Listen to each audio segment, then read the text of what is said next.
आहात आपल्या हक्काचं चॅनल, आपली बातमी आपलं चॅनल वन भारत। केडीएमसी क्षेत्रातील भटक्या कुत्र्यांचा उपद्रव वाढला असून दररोज 80 ते 90 नागरिकांना श्वानदंशाची शिकार व्हावी लागते।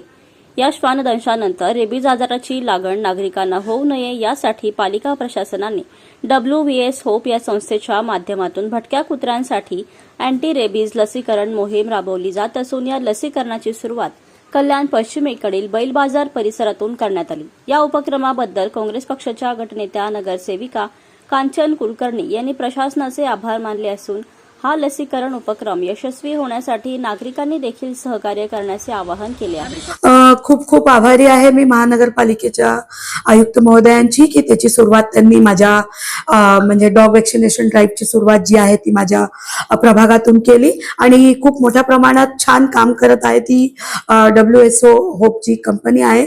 मिशन वॅक्सिनेशन म्हणून ते खूप सुंदर काम करत आहेत। त्यांच्या सोबत सकाळपासून मी फिरत होते। आता म्हणजे या 2 तासात म्हणजे आम्ही त्याची 11 वाजता सुरुवात केली, या 2 ते 3 तासात आम्ही 51 डॉग्सला वॅक्सिनेट केलेला आहे आणि अजूनही ती सुरू आहे। ते आता म्हणजे आम्ही त्याची सुरुवात अन्सारी चौक, कोटबार मस्जिद म्हणा, गोविंदवाडी, जामा मस्जिद रोड, दूध नाका असं माझ्या प्रभागातल्या विविध विभागात, पार नाका, आपलं बाजारपेठ पोलीस स्टेशनचाच रोड, अशा बऱ्याच ठिकाणी मी त्यांच्या सोबत होते आणि अजूनही तो ड्राईव्ह त्यांचा सुरू आहे आणि त्यांचं असं टार्गेट आहे की मिनिमम रोजच्या रोज ते 100 ते 150 डॉग्सला वॅक्सिनेट करू शकतील। खूप छान, thank you so much for this.